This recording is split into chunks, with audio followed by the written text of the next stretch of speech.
Okay, today I thought we'd pay my father-in-law a little visit and see what he gets up to in his little workshop. This is it, it's only a fairly small space. Let's see what he's up to. Hi Dave. Morning Lee. How are we doing? Yeah, not too bad. Right. I'm working on a Scabelli chair. Scabelli, so that sounds Italian, is it? Yeah, it's Italian, 17th century. Now this particular one, I've been commissioned to do a set of 8, and they're going in the model of Ham, a 1/12 scale model of Ham House. Okay. That is being made. These originals are in Laycock Abbey. There's a set of 6 in there, and researching them, they weren't originally painted. Okay. They would have been like this one. So you're going for the natural finish on like yours? a natural finish, and I'm doing them in the natural finish. I took numerous photographs, all my measurements I took of the chairs. I was able to get hands on to the chairs, take all the angles that I wanted, all the measurements, and these are my drawings that once they're scaled down to 1/12 scale. Okay. And this is how far I am. That's the base of one of the chairs, the front. Okay, so how many components have you got there altogether? There's 5 components there altogether, Right. back and front, supports, and the 2 supports there. Right, okay. I'm in the process of doing the seats. Now the seat fits on like that, and the back will slide in like that. That back looks interesting. You've had to do some bending there by the looks of it. Yeah, I had to steam all the backs. I made a jig up. This is the jig I made. Okay. Boiled the wood for about half an hour, Yeah. and then clamped it round the jig and Okay. let it dry. So that's how it's going to be. That's how the finished piece is going to be. And is that likely to be how it was done in the first place, rather than carved from a thicker piece? No, I would imagine that it was carved from a thicker piece. Okay. It's hard to tell, but you know, it's doing it in miniature is a different kettle of fish to get all your depths of everything. As I say, Okay. this is purely in the process, so there's still quite a lot to go on there. The front is finished. Yeah. The seat has got this pattern all the way around it. Okay, so that's yet to be added. That's all to be added yet. So is that what you're looking at doing today? No, or are you still working on I'm the back? going to finish the back. I've still got to. That's the back. That's what it should be like by the time I finish it all. Okay, so we've got some of this detail down in this Yeah, bottom I've got panel all here. the detail down in the back panel. Yeah. Okay, Yeah. it's looking Yeah. good so far.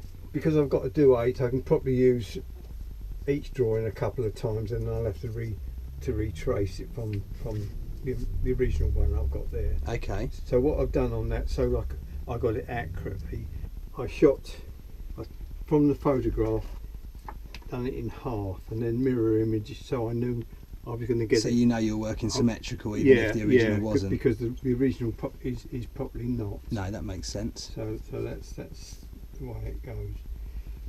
So you trace directly from that I traced from that photograph, and then just work out the scale. Yeah, then what I do is these are some future backs. So what I will then do, I will put it onto there with carbon paper. I'll just transfer that. Transfer it onto it. Okay. Yeah, I left that a bit tight by the looks of it. So would you normally put that on and then cut the outside shape before you mark the rest of the carving out, or mark everything out before you start? No, I'm going to mark it all out. I'm going to trace all this onto the wood before I cut it out. Okay. You know, it's a bit easier. But then I'll take it you cut the actual outside shape before you do any of the detail work. Yes, do you? cut the outside shape just in case I balls it up. Fair enough. Now, Oh, the wait. originals of these chairs were made in walnut, Okay. but because of the fine grain, I work in steam pear, which is ideal wood for carving. You can't see any grain, and with miniatures, theoretically, when it's done in miniatures and photographed, it should look like. Hopefully, it should look like a full-size piece. Absolutely. So if you did it in oak, you've got quite a coarse oak grain, and would it's be just going to too look coarse- wrong for the coarser scale. grain. slightly out of my comfort zone making these chairs, because I specialise in early English oak furniture from the 14th up to the 17th century. Okay. So I'm looking at a lot of Tudor pieces that I do. So what is it that's putting you out of your comfort zone with this particular piece then? Well, at one stage they wanted them painted, so okay. that was going to be a big problem. But then once they found out that the originals weren't painted, so I'm a lot happier that doing it like that. But it's I thought looking at it when I thought the main problem was going to be the shell on the back. Yeah. But that's not going too bad at the So it moment. looks like you've risen well to the challenge there. It's, that having that curved shape certainly adds a nice detail, doesn't it, as well? You don't appreciate the carving until you get the stain on, as you can see. And this does make a huge difference. This is the natural colour of the wood That's that the you're natural using. colour of wood, and once it's stained, and then this will be polished, have a couple of coats of sanding sealer, so it'll have a slight gloss on it. I think actually these faces on the side here stand out better in the wood than they do in the painted version. Might do, yeah. You actually see more of the detail, Yeah. even at that size. They stand out straight away. So like when you're carving, you've obviously got a flat piece of wood, but you've got to think of what is the lowest. You've got three sort of dimensions of. You've got this piece here, which is higher than. Sort of 3 levels of relief there, I guess. You've got 3 levels of relief. This is the highest level there. Yeah. Then you've got that is the next one down. Then that's the next one down. Okay. So you've got to think of how you're going to do it especially to get the face. I've got to go a bit lower, and then I've got to start shaping where the nose is being shaped, etc. Yeah. Some really detailed work. Yeah, there. yeah. So is the tool that you're holding there, is that what you're using for a lot of it? I cut round it, but the different tools I use, whatever if I'm taking the background out of something, I will use a small one, a bit bigger than that. When I was so they're basically just a tiny chisel. When I was doing the shells, so that the chisel I was using to do that. Okay. And the smaller one to get right in the small places. I see. Yeah. And the scalpel is used for cutting all the lines ready to. So much the way like I would start marking out for chip carving. You're using that to as you can give see, stop cuts. I've cut all round this with the scalpel. Then I've got to start reliefing it. I've got to go down quite a bit lower here because I've got to get this that because I've got the bend on there. So at the moment that is slightly concave. I see, yeah. But I've got to go down a bit lower, so I get it back to so that wants to actually stand proud, yes. Yeah, It's almost like an inset jewel, isn't it? That's what I've still got to go down quite a bit lower on that. And so when you're in terms of quite a bit, you're talking about 0.5 millimetre realistically, I guess. I suppose, yeah. Yeah. Right now I'm carving on the pieces that are marked out in pencil. You can see the left hand side, I've taken some of the background out, but I've still got to go down a lot lower in some places.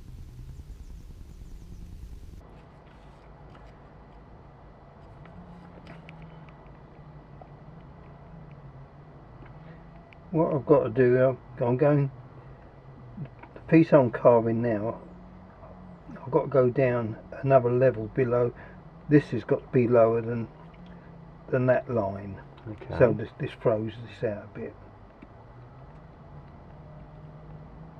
So you're just kind of removing waste at the moment, I take it.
Okay, so we just popped to get a couple of other examples of some finished work. I was talking about mortise and tenon joints. That's right. So this chair is a Elizabethan chair, Elizabethan great chair. As you can see here, it's made exactly the same as the original would have been made. You've got the mortise and tenon joints with the pegs. And they've even got the little wooden pins. All the pegs are done. The carving on the back. Right. Now this piece here is a little document box, 17th century document box. And that's what we're talking about, 1.5 inches by 1 inch. It's quite a small little thing, isn't it? 1 3/4 inches right. by 1 inch. Okay. Yeah.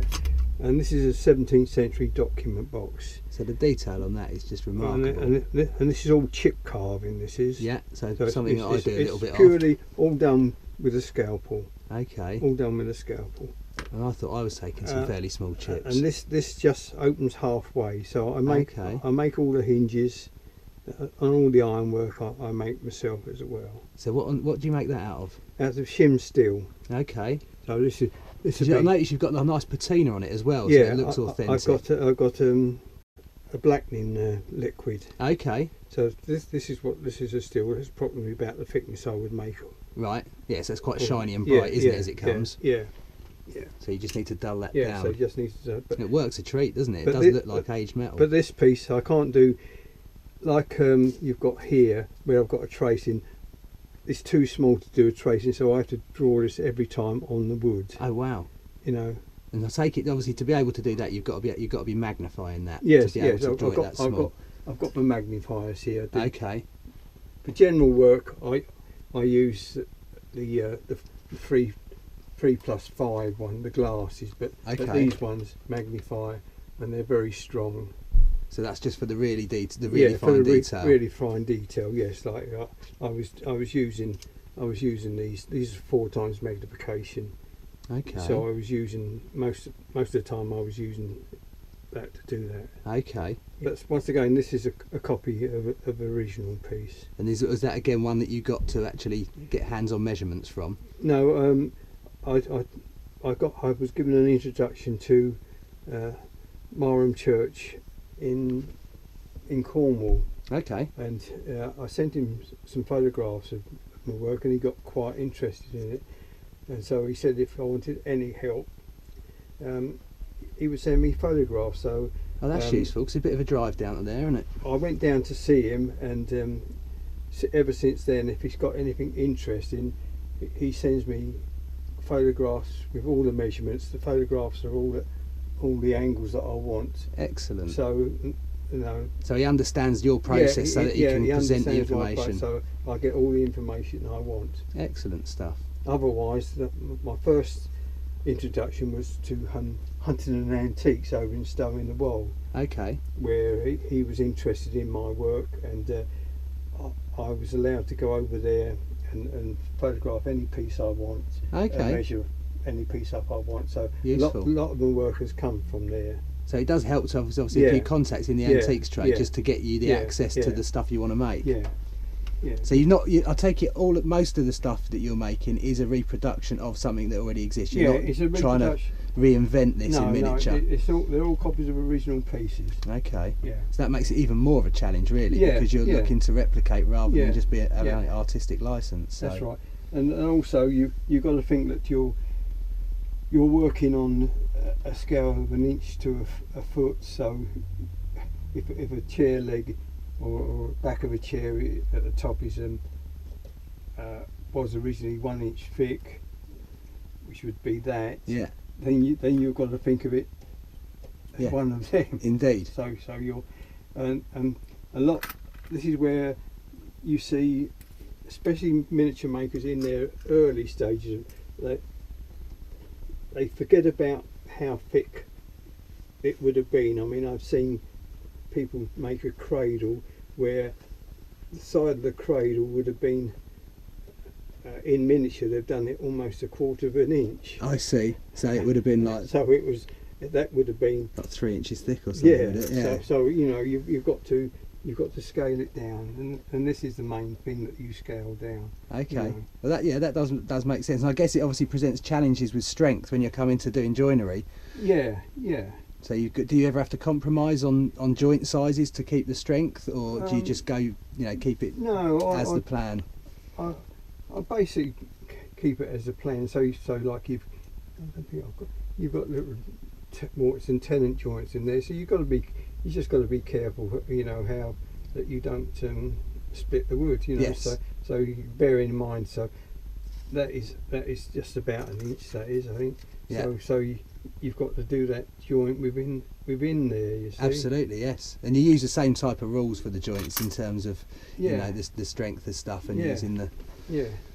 I do a lot of my joints on the milling machine, so I know that for the mortise and tenons, the tenons, like which is a tenons. The tenon is the piece that goes into. That's correct. Yeah. Yeah. So them I would cut by hand, but for the mortise, I would set that up. That makes perfect sense. Yeah. And trying to mortise that by hand, you're almost guaranteed to split the wood. Then I know once I've set up one, I keep that set up until I've done all the mortise on all the legs. Makes wherever sense. they're going.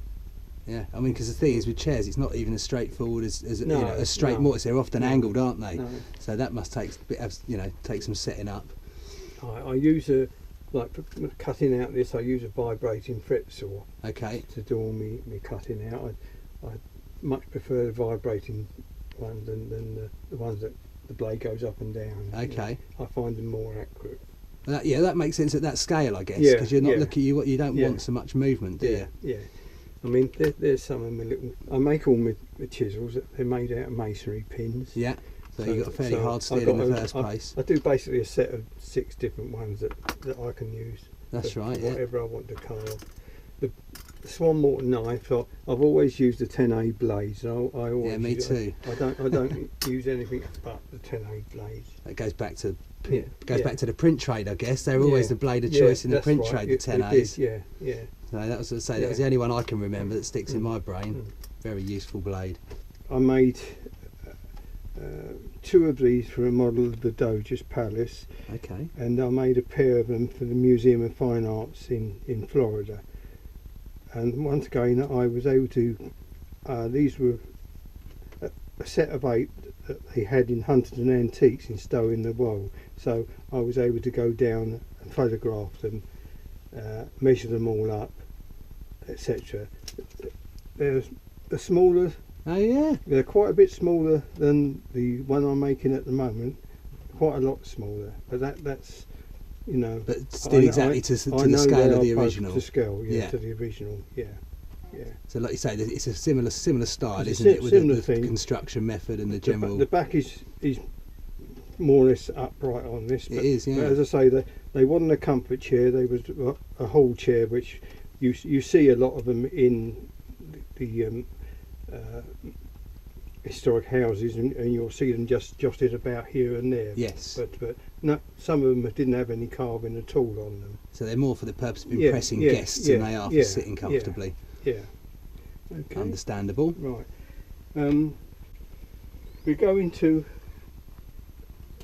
We're keeping in the Italian style, and we're going to a Savonarola chair. Okay.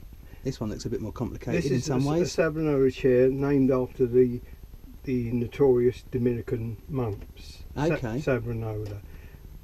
This, how I came about to make this, a collector in the States wanted. He photographed this particular chair in Metropolitan Museum in New York. Okay. And he brought the photographs to show me and said, can you make me a pair of these? I had no clue how they worked, but I happened to go to a craft fair, and there was a chap making, not to this design, but he was making full-size ones. Okay. So a lot of people would refer to this as an X chair, wouldn't they? It's an X chair, yeah. So anyway, I decided I'd buy one of these chairs, so at least I would know how they work. Makes sense, yeah. And so I brought a chair, and then I, after doing, have to make a very accurate jig, so left and right must be spot on, but this back comes off. Yeah. And it folds. Oh wow, that is amazing. This So it's a fully working it's replica. a fully working replica. That is superb. I And is that all hinging on wooden pins? it's all metal pins. So you've got metal with a wooden. metal pins with Right. wooden knobs I going. was going to say, on. because that would be a Yeah, tiny piece yeah. of wood going through there, Yeah, wouldn't it? no, it would be too fragile. Yeah. But it's not too bad making it until you. But I have to put each piece on a jig. Right. And make sure that it comes off that jig, because after I stain it, I wouldn't have like left leg, right leg. No, that's I it. would Yeah. lose all that, so I have to put it on a jig and then take it all off and finally put it back together, Okay. because it has to come apart so many times, so I know that it all fits perfectly. Absolutely, and the mechanism of it looks really smooth. But I've made, I reckon I must have made about 20 of these Wow. in my time. And how long would something like that take from start to Well, finish? first one always takes the longest, because you've got to do all your drawing. Yeah, you got a lot of working You've out got to a do lot and of working testing. out. You've got to make sure it's right. But I remember I did, because I had to price it. The first one took me 72 hours. Okay. I do it a bit quicker now, obviously, because I've made so many of them. Yeah. And I've got all my jigs all made ready. For, That's right. I mean, there's a huge investment in time just making up the jigs, isn't there? Yeah. So you kind of want to, something like that. You really want to be making more than one, don't you? Otherwise, Yeah. you've got a lot of time in just Yeah. setting up for it. Yeah. So that's that piece. Right. So we've moved away from chairs now, and we've got something a little bit. This is a James I cork cupboard. Okay. It was my first. Yes, it was my first limited edition piece that I made. I made 5 of these, which are now all sold. 4 of them are in the States, and 1 is in Qatar. Okay. So you've got a worldwide audience for this work yes, then. Yes. So that's, you can see all the carving on there. There's a huge amount of carving in there, isn't there? Yeah. This was once again from Huntington Antiques, where I was allowed to go and photograph and measure it all up, so which was very helpful. There's a lot of work in there, isn't Yeah. there? And you've got, obviously there's a lot more individual components there, isn't there? Yeah. Turning these must have been fun, getting them to match. Yeah. This, well, it's my pet hate turning. I don't like turning. Right. I remember the first time I'd done this, I've got the miniature lathe and I got vacuum on it, and I finished turning the first one. Okay. And I was twiddling it around in my fingers. Yeah. And the vacuum sucked it up. Just grabbed it. And grabbed it, and it came out the other end a mangled piece. Oh no! Yeah. You hadn't, I'll take it this was just as it came off the lathe, not after you'd done all the carving on it. No, it was after it came off the lathe. Right. Yeah. So it could have been worse. Yeah, so it could have been worse. Yeah. Right, so what we're looking at here now is a little piece that I think Dave took on mostly as a challenge, and it's a copy of the Grinling Gibbons lace cravat. I'm just going to pass it back to Dave now so he can tell us a little bit more about it. Well, this all came about. I do a workshop in Holland for Trees Beetema. I do one every year. Yeah. Where I teach a class of sometimes 8 to 10. Okay. And after the class had finished, we was looking. Trees brought out this Grinling Gibbons book of all his carving. Yeah. And she said to me, "Yeah, Dave," she said, "there's a challenge. You wouldn't do that, would you?" Sounds like a red rag to a bull to me. And to be quite honest with you, it bugged me. Yeah. And when I got home, I thought, no, I've got to have a go at this. It's not quite 1/12 scale. It's a bit bigger than 1/12 scale. Okay. But it's only, his original was, I think, 11 inches high. Okay. And this is 2 inches high. Right. So You say slightly over 12. Yes, over 12. But anyway, I decided I would have a go at doing it. So this is made out of boxwood. Okay.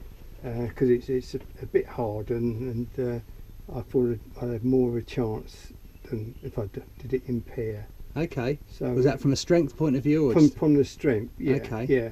because there's a lot of piercing on there, isn't there? Yeah, a lot of piercing, as you can see if I turn it around the back. So it is all really hollow as well. It's all really hollow at the back. That pin is just to strengthen the bow, because that would have been quite weak where that Makes sense. was.